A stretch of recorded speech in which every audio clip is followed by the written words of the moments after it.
Assalamualaikum warahmatullahi wabarakatuh. Bertemu lagi kita hari ini bersama saya Firdaus Selamat di dalam segmen Bicara Minda. Bagi yang baru pertama kali datang untuk menonton ke channel saya ucapkan terima kasih banyak-banyak. Saya mohon jasa baik anda untuk subscribe ke channel saya. Bagi yang dah subscribe, saya mohon anda untuk kongsikan video ini kepada rakan-rakan dan juga adik keluarga anda. Semoga apa yang saya nak kongsikan pada hari ini adalah satu perkongsian yang bermanfaat untuk kita semua, insya-Allah.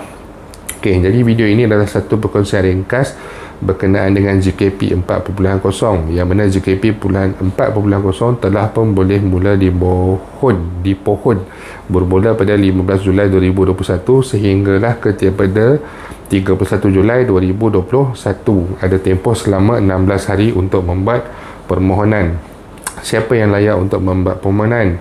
Anda yang adalah PKS Mikro, perusahaan kecil dan sederhana mikro, maksudnya anda mempunyai perniagaan yang berdaftar dengan Suruhanjaya Syarikat Malaysia, pihak berkuasa tempatan. Pihak berkuasa tempatan ini adalah majlis pembayaran, majlis daerah, Dewan Bandaraya dan sebagainya, dan juga termasuk juga pendaftaran dengan pihak lembaga hasil dalam negeri.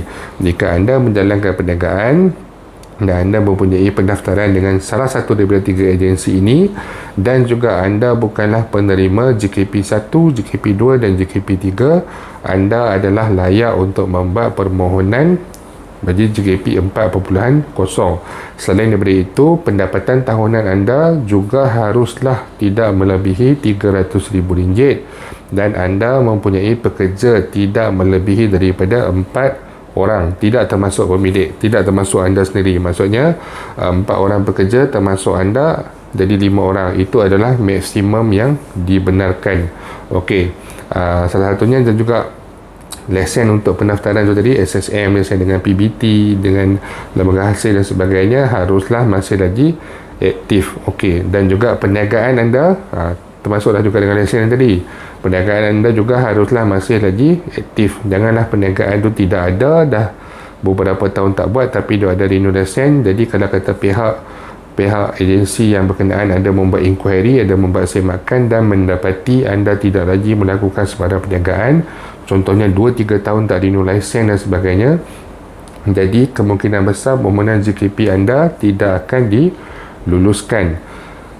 Walaupun kita melakukan perniagaan secara harian, kita berniaga dalam tempoh 5 tahun, tetapi mungkin disebabkan lesen perniagaan kita expired dan kita tidak renew lesen itu dalam tempoh yang tertentu, ada kebarangkalian permohonan kita akan ditolak kerana dalam tempoh tidak lesen expired ni, kita dianggap sebagai tidak aktif ataupun tidak melakukan sebarang perniagaan walaupun kita berniaga. Sebab untuk membuktikan yang kita berniaga ni susah. Kita tak boleh buktikan dengan gambar, dengan video dan sebagainya. Buktinya pada agensi kerajaan ni adalah melalui pendaftaran. Jika pendaftaran untuk tahun semasa itu aktif, hidup, maksudnya dikira anda sebagai berniaga walaupun anda tidak berniaga. Yang penting lesen tu kita kena sentiasa renew. Dan juga untuk penerima JKP 4.0 bakal pemohon, okey, anda harus ingat, akaun nombor yang perlu diisikan ke dalam permohonan anda adalah akaun peribadi anda sendiri di atas nama individu, bukan di atas nama syarikat. Saya ada satu syarikat sebagai contoh, Firdaus Selamat Enterprise. Saya tidak boleh menggunakan permohonan JKP dengan menggunakan akaun Firdaus Selamat Enterprise, tapi saya perlu menggunakan akaun individu saya, akaun saya di bank-bank lain.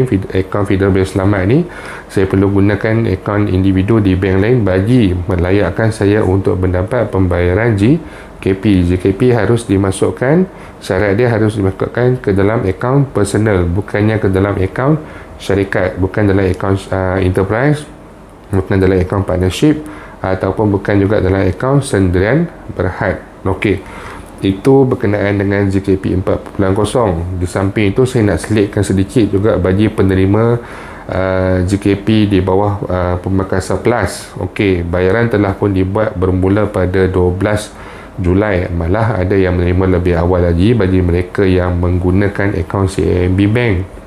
Jadi selama beberapa hari ni saya agak kurang berminat sikit lah untuk menyentuh tentang JKP ni, tetapi saya melihat terlalu banyak komen yang tidak enak, tidak baik dan sebagainya, yang memaki hamun pihak bank dan sebagainya. Anda perlu faham bahawa pembayaran untuk JKP ni dilakukan oleh satu bank sahaja, iaitu Bank CIMB. Bank CIMB ni dia menerima arahan daripada pihak Lembaga Hasil Dalam Negeri Malaysia. Jadi satu hari dia ada limit. Okey, kalau nama anda tidak ada dalam hari pertama, tak masuk. Nama anda tidak ada dalam hari kedua, tak masuk. Anda katalah apa pun, anda buatlah semakan apa pun, memang tidak akan ada sebarang bayaran yang akan dilakukan sebab belum sampai lagi turn. Jadi kalau anda duk kutuk bank yang berlogokan kepala haiwan sebagainya, tukarlah buh kepala binatang lain. Bank ni slow lah, tukar ni apa semua, macam-macam maki hamun, kata-kata yang tak elok, yang mencarut dan sebagainya. Tetapi itu menunjukkan sebenarnya anda tidak faham. Anda tidak faham tentang kaedah bayaran. Kita faham yang anda mengalami kesukaran dan menantikan wang dan sebagainya, tetapi dalam proses apa-apa saja bantuan, bayangkan kalau kata kita berada dalam sebuah taman perumahan. Taman kita tu PKPD, pasang kawat berduri keliling, ada lebih 1000 rumah, jalan masuk ada satu saja. Jadi bila mai katalah 5 truk bagi bantuan, 5 truk ni dia boleh bagi bantuan pada 200 isi rumah. Jadi rumah ada 1000, maksudnya dia perlu 5 kali trip. Kalau rumah kita duduk yang di hujung, sudah tentulah kita akan mendapat bantuan tu dengan agak lambat sedikit, sebab mungkin mereka akan mendahulukan bantuan kepada rumah-rumah di lorong hadapan. Okey, jadi kita tak boleh kata bila kata bantuan, dia bukan macam hujan. Hujan pun masalahnya kalau taping hujan, Ipoh mungkin tak hujan. Kalau kata taping hujan, mungkin taman-taman sekitar tu akan menikmati hujan yang sama. Dia hujan tu lain, tapi hujan pun kita tak boleh kata satu Malaysia hujan, sebab ada tempat yang tak hujan. Jadi maksudnya di sini bayaran tu berperingkat, dia mengikut pada data. Jadi jika belum sampai lagi nama anda, tidak ada lagi sebarang bayaran. Tunggulah dahulu sehingga bayaran-bayaran yang untuk orang lain ni clear, barulah anda akan menerima bayaran anda. InsyaAllah rezeki tak salah alamat. Saya nasihatkan jangan duk maki hamun, takut esok bila dapat duit tu, tiba-tiba Allah Ta'ala tarik balik nikmat, habis apa pun tak dapat.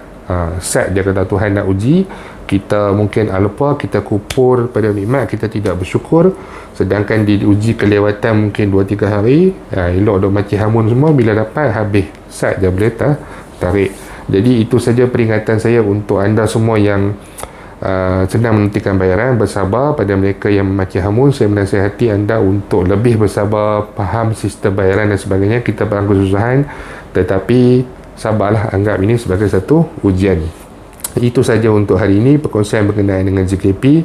InsyaAllah jika ada sebarang perkembangan terbaru, saya akan kongsikan kepada anda semua. Jangan lupa untuk share, jangan lupa untuk subscribe. Assalamualaikum warahmatullahi wabarakatuh.